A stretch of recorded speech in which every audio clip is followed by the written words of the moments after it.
Hello everyone! Our topic now is about Kaiser's long-term healthcare or yung tinatawag na Ultimate Kaiser Health Builder. It is a 3-in-1 financial product.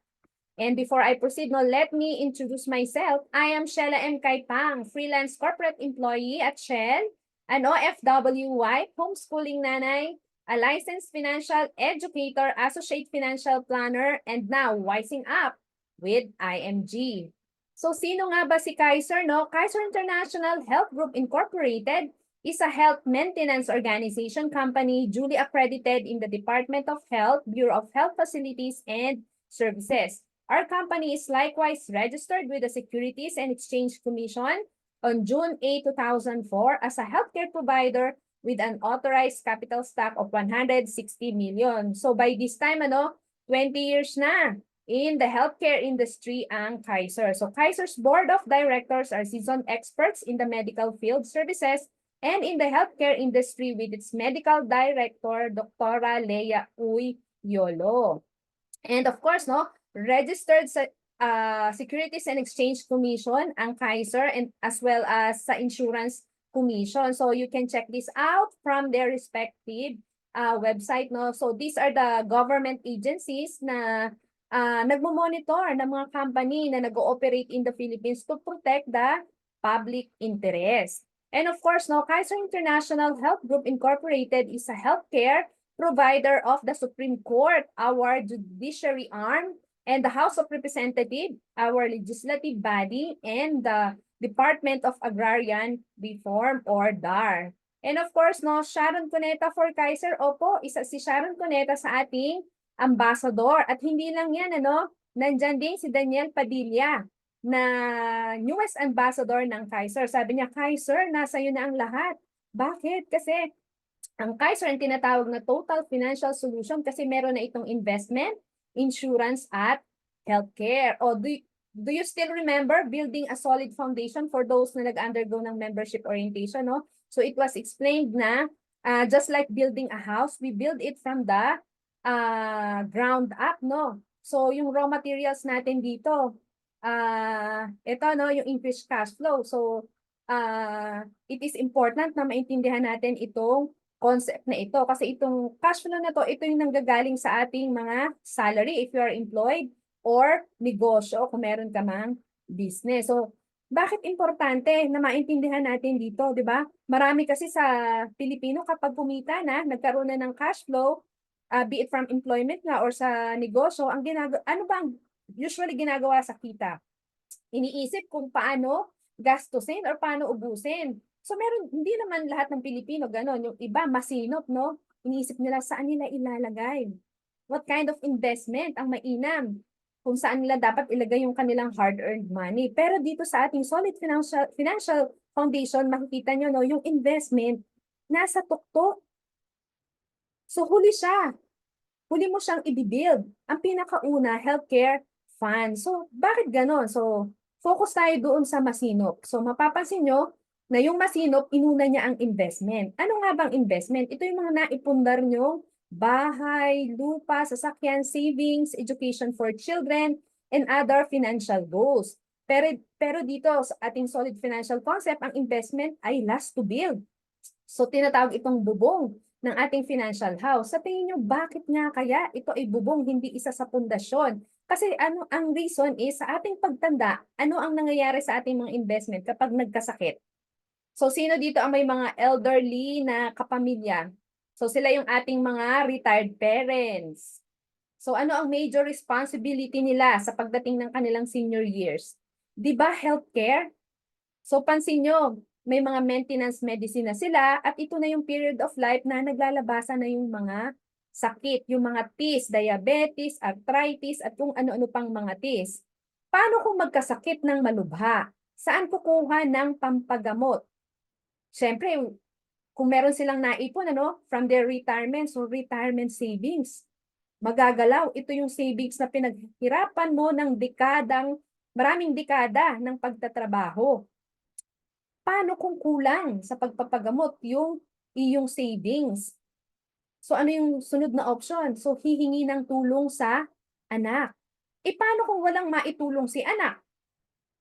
So, marami sa atin, umaasa na lang sa tulong ng gobyerno. Ang mahirap dyan, hindi naman yan sasagutin ng gobyerno yung buong medical expenses mo ng buo. Partial lang. Naalala ko yung brother ko nung nagkasakit, lumapit din kami sa gobyerno, sa PCSO at talaga namang madaling araw pa lang, pipila ka. Pero hindi nila sasagutin ng buo. Pero thankful pa rin kami at least kahit paano may partial pero hindi siya enough. So ayaw natin mangyari yon. So kung kulang ang tulong ng gobyerno, so lumapit ka na sa anak mo, so walang maitulong, so lahat nalapitan mo na. So ano na lang ang iyong gagawin kung wala nang malapitan, 'di ba? Uutang. So ganun pa rin all your life nagtrabaho ka and then mag-end up lang na mawa-wipe out yung lahat ng pinagharapan mo nang dahil sa pagkakasakit. So, ngayon, kung paano kung wala namang magpautang. So, nangutang ka na, lahat nilapitan mo na, walang magpautang. So, ano naman ngayon ang mangyayari? Magbebenta ka na ngayon ng investment mo.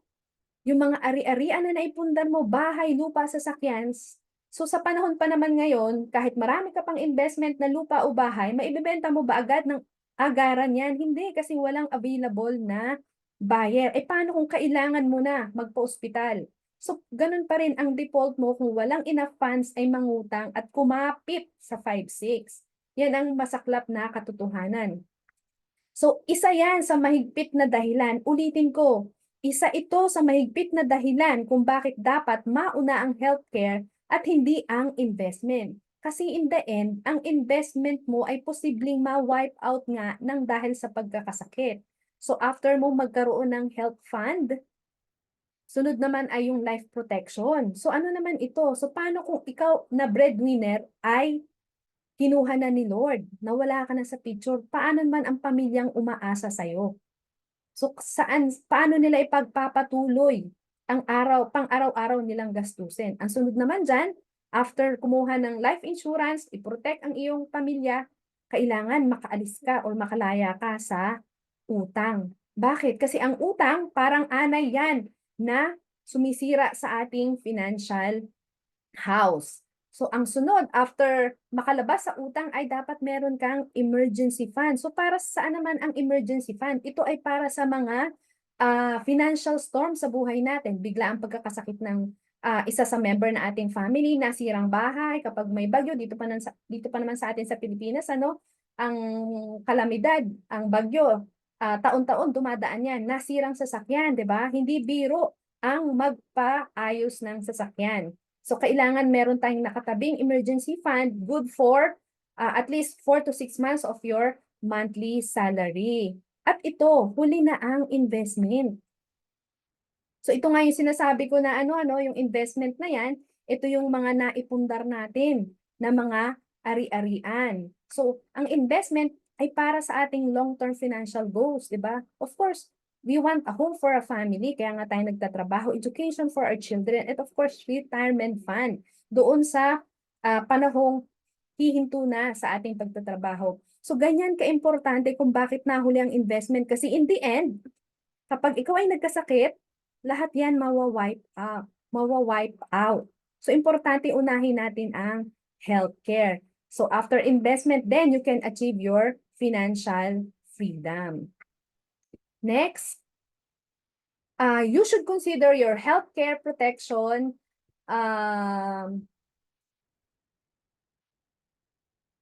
your healthcare and protection a priority. Bakit? Kasi getting sick is an absolute truth. One cannot say, I will not get sick. So very obvious naman, no? Naharapin natin ito one day in our lifetime. Kaya wag nating baliwalain. So sinasabi dito, with Kaiser. Kasi with Kaiser, you are hitting 3 birds with 1 stone. Kasi nga kanina binanggit ko na a 3-in-1 healthcare program. Meron na siyang healthcare fund, meron na siyang life protection, at meron siyang investment. Later on, makikita natin yan, di-discuss ko one by one.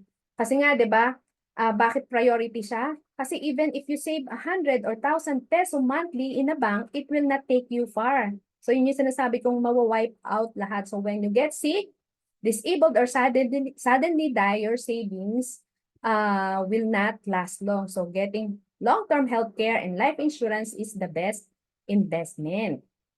Ayan. So are you aware that heart disease is the #1 cause of mortality in the Philippines?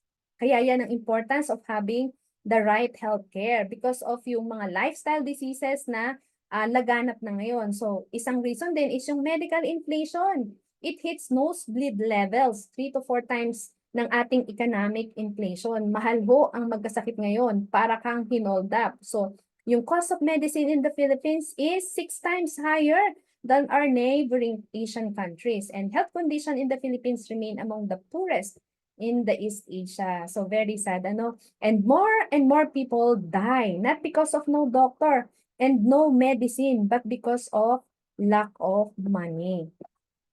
Now, the question is, are you prepared for retirement crisis? So may 4 na posibilidad yan na pwede nating paglagyan pag dumating na yung oras na yon. So gusto mo ba nandito ka sa 2%? You are enjoying the fruit of your labor kasi na-build mo ng tama yung iyong solid financial foundation or yung financial house mo. Or nandito ka sa 23% na kahit maputi na ang buhok, nagpapatuloy pa rin kumayod. Or gusto mo ba nandito ka sa 30% na umaasa lang sa gobyerno sa iyong pagpapagamot? Or sa 45% dahil meron kang mga anak na napagtapos, may engineer na nasa US, may nurse na nasa US. Ang tanong, meron silang pamilya. So kapag ang anak natin meron ng pamilya, sino ba ang priority? 'Di ba ang pamilya, hindi na tayo na mga magulang nila. Kaya dapat lang na hindi tayo maging burden sa kanila. Pag-ipunan na natin ngayon yung ating coming soon, yung ating golden year. So 98% of these retirees did not plan to fail. They just simply failed to plan. Now, ito naman yung ating life stages, no? We grow from year 1 to 21. O, aral-aral tayo dyan, di ba? From 21 to 60, yan na yung productive years natin. Maybe may negosyo ka or you are employed, malakas kumita. Pagdating sa usaping healthcare, secured ka din. Kasi di ba kung ikaw ay employed, ang mga company ngayon may mga HMO benefits, part yan ng benefits mo. Kung ikaw naman ay may negosyo, maaari ikaw ay kumuha ng sarili mong short-term healthcare. Pero alam nyo ba, ang HMO, yung conventional HMO, yan ay ginagrant lang yan up to age 60. So paano naman yung beyond doon sa ating retirement year? So in this period of our life, wala na tayong trabaho. So, ibig sabihin, wala na rin yung benepisyo. So, pinaghandaan mo na ba ang retirement years mo? Kasi ito yung stage na dito lalabas yung malaking responsibility natin, which is yung ating healthcare. So, decide now, how comfortable is your healthcare condition on this stage of life, yung golden years? Ikaw ang direktor ng iyong buhay. Sa ngayon, na nasa productive years ka, coming soon pa lang itong retirement years. Pag showing na, magugustuhan mo kaya na ang ending ng pelikulang dinirect mo ay maganda o sad. So it's really up to us. Now, pinakikilala ko ang Kaiser International Health Group Incorporated na nag-o-offer ng one-of-a-kind HMO product, the Ultimate Kaiser Health Builder. So, it is a 7-year paying and 13 years waiting plan. So it is designed to provide healthcare beyond that of an HMO. It allows individual to save during employment while being covered by the company's health plans. It is also geared to address the long-term healthcare needs of individuals, especially after employment and retirement years. So securing a more comfortable elderly life. Okay, so nabanggit ko nga, no? 7-year paying, 7-year saving, 13 years waiting, or 13 years growing. So it is a 20-year plan, healthcare plan. So during the 7 years, meron tayong iba't ibang klaseng mode of payment. Merong spot cash, ito yung one time. Meron din namang annual, semi-annual, quarterly, or monthly. Dito sa example na ito, ipapakita ko yung plan K100. Pero po ang Kaiser ay may maraming mga plan from K45 pinakang minimum up to K1000. So mamimili ka lang depende sa budget mo. But for the sake of presentation, kunin natin yung K100 as an example. So ang spot cash niyan is 369,200. Kung annual naman, 58,821. So kung quarterly is 17,000, semi-annual 31, and monthly is 5,882. Of course, pag-usapan natin, ano ba yung benefit na meron ka habang ikaw ay nagbabayad from first year to seventh year? Meron kang annual physical examination na to be administered by the accredited clinic and hospital. At kasama dito yung basic 5 na APE coverage, chest x-ray, stool, and urine analysis, CBC or yung complete blood count. At meron ding ECG for 35 years and old and above, and pap smear for women 35 years old and above. Another benefits, dental benefits. Meron kang unlimited dental check-ups, once a year free dental prophylaxis, unlimited simple tooth extraction, and recementation of jackets, crown inlays, and onlays. Okay. Number 3, basic medical benefits or hospitalization. So ano yung mga kasama dyan? Yung mga accredited hospitals room and board, accredited physicians, specialist surgeons, anesthesiologists, and hospital intensive care unit and operating room fee. At yung pang-apat, may member's choice of room and board ka up to 1,000 per day for K-Plan 100. At yung iyong yearly hospital benefit limit ay 60,000 per year after paying the first year of total premium. So, ito yung healthcare benefits mo, yung isang component ng Kaiser. Ngayon, pumunta tayo dun sa another component, yung insurance component, di ba? So, meaning, while you are paying, you are covered, you are insured for 20 years or until age 75. So, anong ibig sabihin nito? Kung ikaw ay 10 years old, ikinuha ka ng magulang mo ng Kaiser, so your plan will mature when you turn 30. Because 20 years ngayon, iniwan mo lang yung funds mo dahil gusto mo pang palaguin. So you can be insured up to year 75 as long as you have funds dyan sa Kaiser. So magkano naman ang magiging amount ng insurance benefit mo? 450,000 for K100. If the cause of death is accident, times 2 po yan, kaya magiging 900,000. So ano pa yung mga benefits while you are paying? Yung accidental death and dismemberment. If cause of death is accident, your basic insurance will be times 2. If buhay ka pa, you will receive the corresponding amount for each part ng katawan na nawala. So it could be the loss of hands, the loss of feet, or loss of sight, depending on the percentage assigned for each loss of body parts. Nakadescribe po yan sa ating policy. So yan po ang ibig sabihin yan. Ngayon, waiver of membership fees due to death. If the member dies while paying for the plan, if the reason of death is not contestable, meaning hindi pre-existing condition ang cause of death at nalampasan na ang 2 years of contestability period, Kaiser will fully pay your plan and transfer the plan to your principal beneficiary.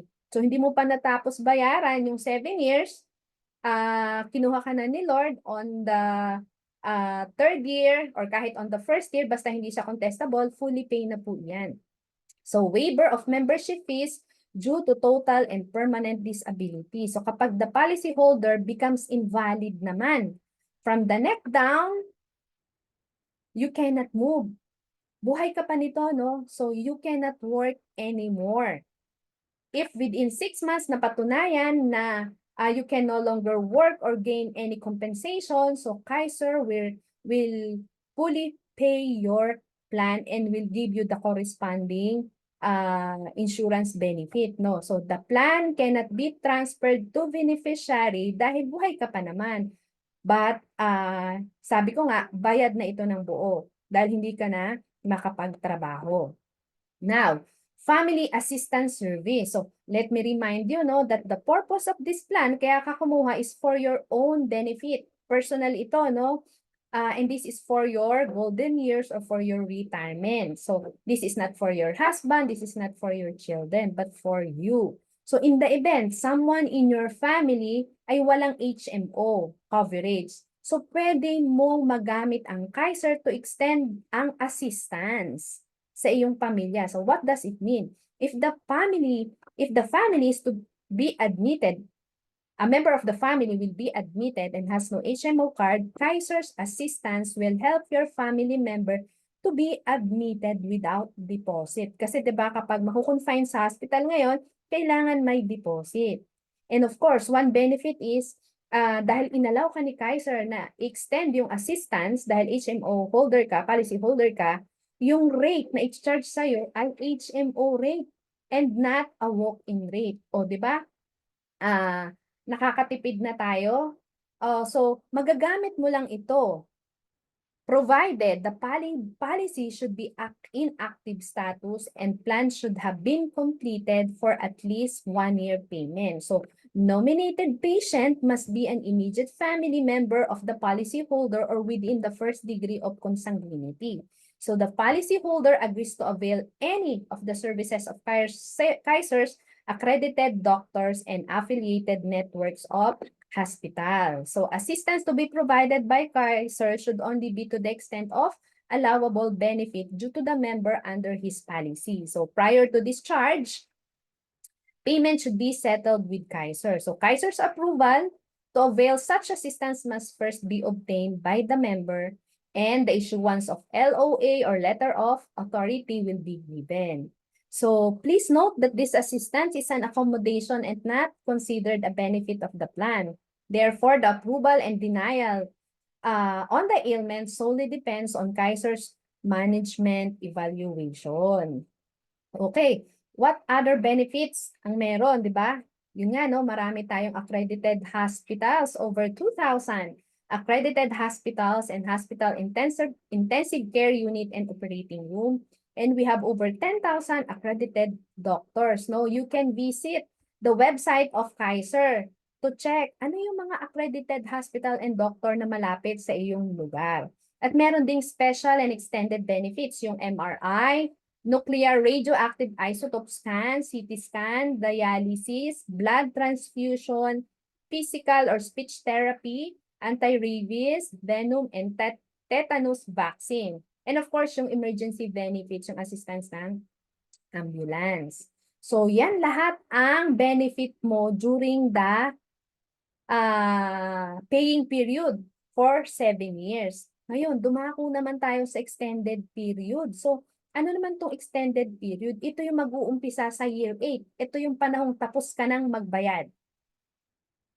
Nakagraduate ka na sa bayarin or sa savings mo sa Kaiser. So, on the 8th year, anong mangyayari? Yung iyong K100,000, kikita na yan ng 10%. 10% of 100,000 is 10,000 on a yearly basis until the maturity date. So from year 8 to year 20, 10,000 every year. Guaranteed po yung 10% na yan. And not only that, yung kinikita mong 10%, kumikita pa yan ng compounding interest. So on the year 8, 10,000, after a year, kikita yan ng 10% na compounding interest. So 10% of 10,000, 1,000. Kaya on the year 9, may additional kang 10,000, di ba? Plus the compounding interest of 1,000. Yung kinita mo doon sa year 8. And so on. Kaya ang projected amount at the end or on the maturity date is 269,750. And of course, si Kaiser nagdi-declare din siya ng dividends. Dahil business si Kaiser, ini-invest niya yung part of the policy holders payment sa isang investment company. So kumikita sila. Kapag sila ay kumita ng more than 6%, isi-share nila yan sa atin na mga policy holder at magkakaroon tayo ng dividends. This one is not guaranteed. Kung magandang kita, yes, meron. At aabot ito ng 446,419. Take note, no, yung K100, ang contract price yan is 411,000. Tingnan nyo dito kung kikita ang Kaiser more than 6%, ito yung aabuting additional na bonus ng policyholder, 446,000, di ba? Mas mataas doon sa contract price. And on the 20th year then, ibibigay sa'yo yung 100,000. Saan ang galing yan? Kasi yung plan mo ay kay 100, yun yung equivalent na, yung tinatawag na long-term care benefit value. And after that, may additional na long-term healthcare experience incentive benefit worth 350,000. So paano mo naman ma-avail ito? In the event, from year 1 to 7, hindi mo nagamit ang iyong Kaiser, di ba? Ang K100, meron yan 60,000 kada taon kung ikaw ay magkasakit. Pero dahil ikaw nga ay employed at meron kang HMO benefit from your company, yun ang i-maximize mo. At itong Kaiser, dahil ito ay may investment component, wag natin to gamitin. 'Di ba? Dahil ito ay para sa ating golden years. At sayang yung 350 kung ibibigay sa yan pag hindi mo nagamit from year 1 to 7. So in total, you will get an amount of 1,166,169. So compare lang natin, what if you have 58,821 pesos yearly na tinatago sa bank? Magiging 1 million yan after 20 years. So kada taon, save ka ng save, 20 years yan, you will have 1,176,000 sa bank. Pero sa Kaiser, if you have that amount, 58,821, 7 years mo lang yung iipunin at palaguin mo siya sa Kaiser dahil yan ay naka-invest, you will have the same amount, 1.1 million. Now, pre-existing illness. Yes po, on the 8th year, lahat ng pre-existing illness covered na. So what does it mean, yung pre-existing illness? On the 8th year, kung ano, di ba yung pre-existing illness, yan yung mga sakit na meron ka na, bago ka pa man kumuha ng plan, ng healthcare plan. Whether alam mo yan o hindi, pre-existing ang tawag dyan kapag chinek up ka ng doktor na sasabihin ng doktor, ay matagal niya na itong sakit. Pero hindi mo na nga yan po problemahin sa Kaiser dahil on the 8th year, nalampasan mo na, tapos ka na magbayad, covered na po lahat ng pre-existing na meron ang isang policyholder. Ano-ano ba yung mga pre-existing illness? So ito ho yan, no? Madami siya. So sa policy, pwede naman nating ma-check yan isa-isa. And yung mga dreaded illnesses na pwede nang ma-cover during the extended period from year 8 onwards up to 20th year or beyond. Kung meron kang funds na iiwanan sa Kaiser, covered na po yan. So, madami po. So, dako naman tayo dun sa long-term care period. Ito na yung after mag-mature ang iyong plan, ano na ang plano mo? So, dapat ma-inform natin si Kaiser 1 month before anong settlement option ang gusto mo. O yung tinatawag na total maturity benefit settlement option. So, marami pong option or we have 5 options. Yung option number 1, full withdrawal na yung healthcare and insurance benefit, no? Terminated na yan kasi withdraw mo na lahat eh. And full withdrawal of total health benefits. So, kapag yan ang pinili mo, the policy is considered fully availed of and all benefits are terminated thereafter. So, ano naman yung option number 2? So, partial withdrawal of up to 50% of the total health benefits with lifetime extended health care. So, anong mangyayari dito? I-withdraw mo yung 50% ng iyong cash value ng iyong Kaiser at iiwanan mo yung 50%. Pero dito sa partial withdrawal, mawawala na yung term life insurance coverage kasi winidraw mo na yung 50%. Pero covered ka pa rin with lifetime extended healthcare benefit up to age 99. Yung pre-existing illness mo covered, yung unlimited free consultation mo, you can still continue to avail. Yung access mo to Kaiser's network of over 2,000 accredited hospitals and doctors ay magpapatuloy po. And yung remaining 50% na iniwan mo, yan ay patuloy din na mag-earn ng yearly projected rate of 10%. So, hindi bababa ang kita mo kung i-compare yan sa mga savings deposit of the top 3 commercial banks. Next, option number 3, ito naman yung lifetime extended healthcare program with 2 million maximum life insurance coverage. So ano yung mga option? ano yung mga benefits na pwede mo makuha for this option, no? Extended life insurance coverage up to 80 years. Equivalent to 200,000 of the total healthcare benefit but not to exceed 2 million. So, madadagdagan yung insurance benefit mo at may extend pa siya up to 80 years old. Pero this is subject for submission of health declaration and approval by the company. So, in the event na na-decline yan, so full withdrawal. So, option number 1 ka. If ma-approve naman yan, magpapatuloy yung lifetime extended healthcare benefits mo up to age 99, kasama dun yung pre-existing illness, annual physical exam, unlimited free consultation, at yung access to Kaiser's network of accredited hospitals and doctors and clinics. All unused health benefits shall continue to earn up to projected 10% rate of the yearly health benefits fund, but such rate will not be less than the prevailing rates of savings deposit of top 3 commercial banks. So lahat talaga ng mga naiiwang funds, kikita pa yan at hindi nga bababa sa rate na binibigay ng top 3 commercial banks. At yung option number 4 naman, yearly healthcare withdrawal with maximum of 1 million life insurance coverage. So kanina 2 million, ngayon 1 million. Bakit? Kasi ang ginawa mo dito, i-withdraw mo yung, kung yung 1.1 million mo ay kumikita ng 100,000, for example, kada taon, yun lang yung wini-withdraw mo. Yung interest na kinikita ng principal amount, wini-withdraw mo yan kada taon. So, anong benefits mo for this kind of option, no? Para kang may pension, di ba?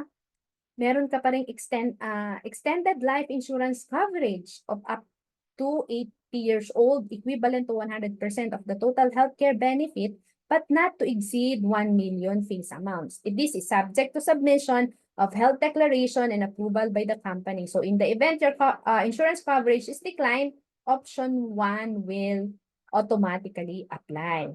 So if approved, lifetime extended healthcare benefits up to age 99, so ano yung mga meron doon? Pre-existing illness, annual physical, unlimited free consultation, and access to Kaiser's network of hospitals and doctors and clinics. Ganun pa rin, ano? All unused benefits shall continue to earn up to projected 10% rate of the yearly health benefits fund, but such rate will not be less than the prevailing rates of savings deposit of top 3 commercial banks. Ang ganda, no? Walang sayang.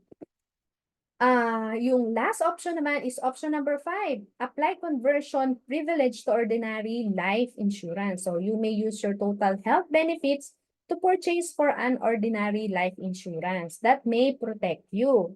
You can pay either spot cash, 5-year or 10-year paying period up to age 99. So you may also use available cash and any dividends under your ordinary life insurance plan and premium deposit fund to pay for your lifetime extended healthcare benefit up to age 99. So, yun pa rin, ano? Yung pre-existing mo, covered pa rin, annual physical examination, unlimited free consultation, and access to Kaiser's network of hospitals, doctors, and clinics. Of course, may mga nagtatanong, so paano ba ina-allocate yung mga binabayad ng policyholder? So, ito ho yun. 51% of payments made by plan holders automatically goes to trust fund. This is required by the government. So Kaiser cannot touch this trust fund. It is reserved for the future claims of the plan holders. And Kaiser's trust funds are managed by 2 international banks. ING Banks, yung Netherlands, Bank of Netherlands, and Deutsche Bank of Germany. So, yung remaining na 49% goes to investment and portion of which is managed by Suldibo funds. Kaya nga pwedeng mag-declare ng dividend ang Kaiser. Siyempre, negosyo to, hindi sila papayag na hindi sila kikita. So, actually, ini-invest nila ito sa equity mutual fund, 'di ba? Alam naman natin, mataas 'yan kasi long term ito eh. Kaya posibilidad na magkaroon tayo ng dividends. May posibilidad.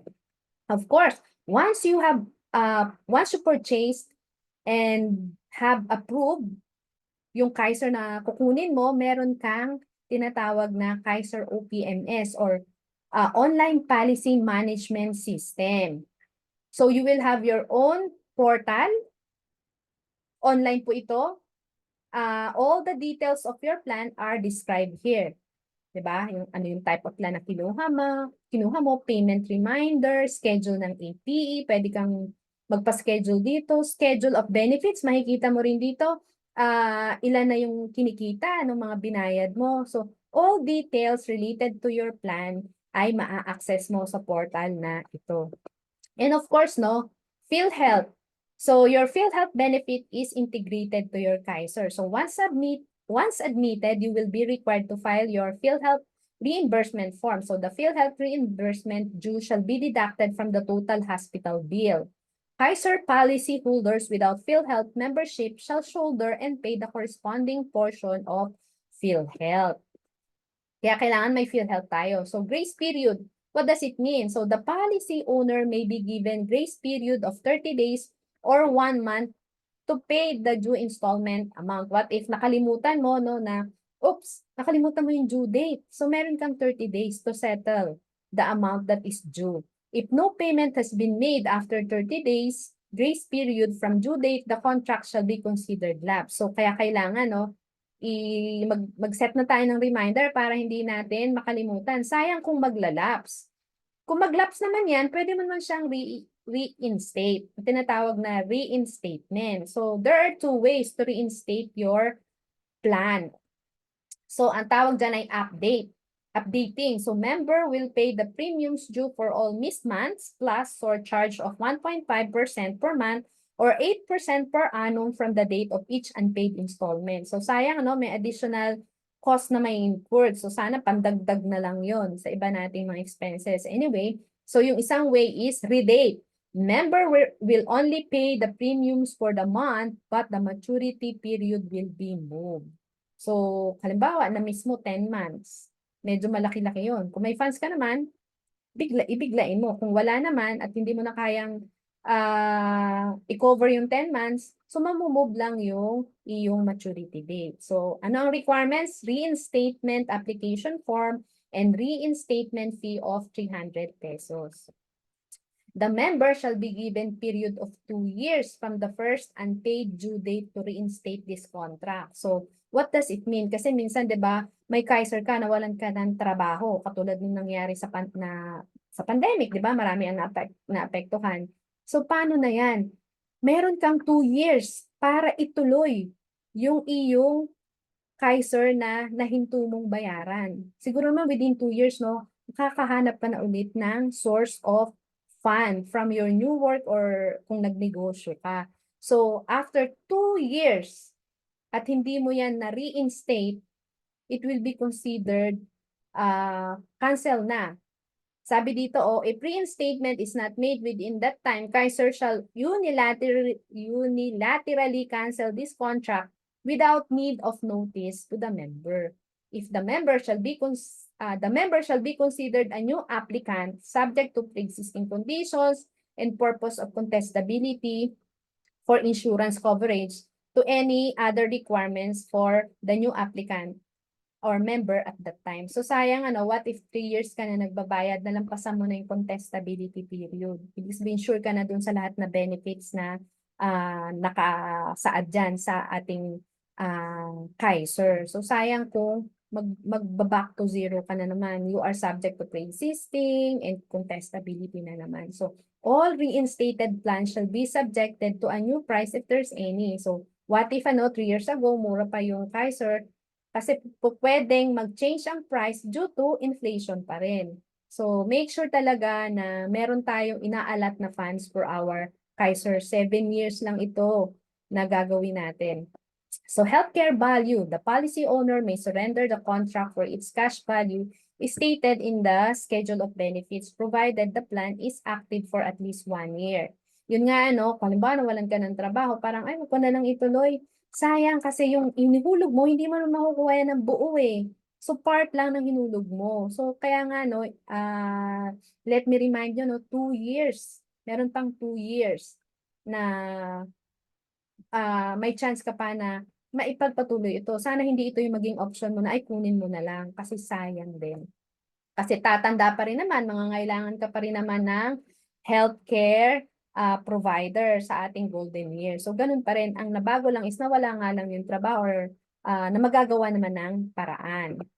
So, may nagtatanong, pwede daw bang i-transfer ang iyong Kaiser plan? Ang sagot dyan, yes. The benefits under Ultimate Kaiser Health Builder may be transferred or assigned by the member provided that during the member's lifetime and with his her express written consent, the member may appoint the principal beneficiary to receive all the benefits under this contract in the event of the member's death. Kung kinuha ka na ni Lord, all benefits will be transferred to the principal beneficiary. However, the Ultimate Kaiser Health Builder plan cannot be sold, assigned, or transferred to any third party, nor payment of membership fee be assumed by the third party. So what are the benefits that can be received by the principal beneficiary? Yearly health care benefit, long-term care benefit value, long-term care experience benefit, experience incentive, and additional healthcare hospital benefit limit, provided that the investment earning of the company is higher than 6% per annum. So yun yung mga amount na mention ko kanina. Yun yung term na ginamit dito. So all benefits shall be utilized by the principal beneficiary for his or own health or medical benefits. So upgrading of plan. Plan can be upgraded within 30 days after its effectivity date. Like for example, kumuha ka ng minimum K45 and then you realize na, ay, kailangan ko palang kumuha ng mas mataas kasi the higher the plan, the higher the benefit. Pero kailangan mong gawin yan within 30 days. Kaya bago ka kumuha ng Kaiser, decide, ano ba talaga yung goal mo? Diba? Gusto mo makiipon, so get a higher one. So anong requirements? So fill out an amendment form, processing fee of 300 pesos, additional of payment of additional installment corresponding to the updated plan. So yeah, adjust mo lang yun. Kung ikaw ay nagbabayad ng 2.5 lang, like for example, for K45, so i-adjust yan kasi kung gusto mo ay K100, 5.8 kasi yun. So yun lang yung adjustment. So upgrading mode of payment. So mode of payment can be upgraded anytime after completion of its respective cycle. So within 30 days, after purchase, mag-fill out ka lang ng amendment form. Tapos yung payment of additional installment due corresponding to the amount of update mode of payment. Kasi nangyari sa akin to, no, initially kumuha ako ng K100. Monthly ko siya binabayaran. And then I realized, ay, nung nagbabayad na ako, mas mura pala yung annual. Actually, during that time, wala pa kasi akong pangbayad nung full amount nung annual. Eh, gusto ko na mag-umpisa kasi umiidad na ako. So, inumpisahan ko na siya monthly. Nung kinumpit-kumpit ko, ay, mas mura pala, mas makakatubig pala akong annual. So, tinapos ko yung 12 months. On my second year, nag-upgrade ako to annual mode of payment. So, yun yung ibig sabihin ng upgrading mode of payment. So, ano yung requirements? Kung ikaw ay nag-decide after 30 days, same thing, ano, filled out amendment form. Magbabayad ka nga lang ng 300 na processing fee and yung computation of dues based on desired mode of payment. So, may sinasabi dito, no? Downgrading of plan and mode of payment are not allowed. Upgrading lang po. So, age eligibility. So, sino ba ang pwedeng kumuha ng Kaiser? Yes, as young as 10 years old pwedeng kumuha. Ang minimum niyan is if you are 10 to 40 years old, K45. Pinakamura. Pero you can get as high as K1,000. Kasi nga, the higher the plan, the higher the benefits. Kung ikaw naman ay 41 years old to 50 years old, ang minimum ay K60. Kung 51 to 60, K75 yung minimum requirement na plan.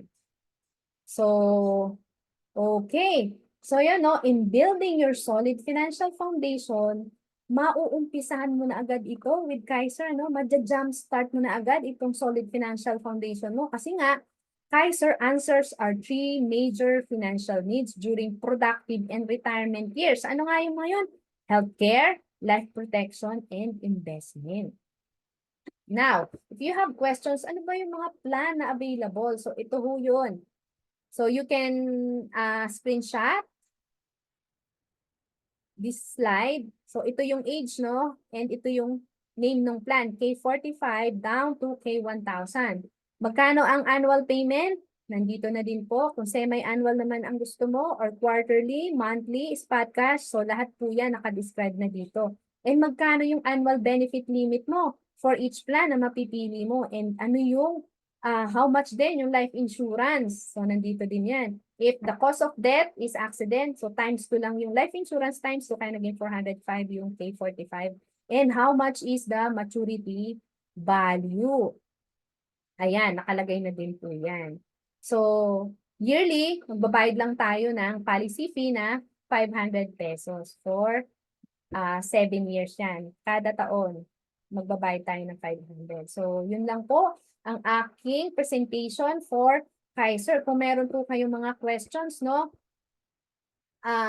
If you need further information, don't hesitate to get in touch with me. So you can scan the QR code po or tawagan nyo ako at 0917-889-2206. And you can write to me or email me at shella.kaipang@gmail.com. Sana ay nakatulong itong detailed explanation para makapag-decide ka na kumuha ng Kaiser. Thank you for listening. And God bless. Bye!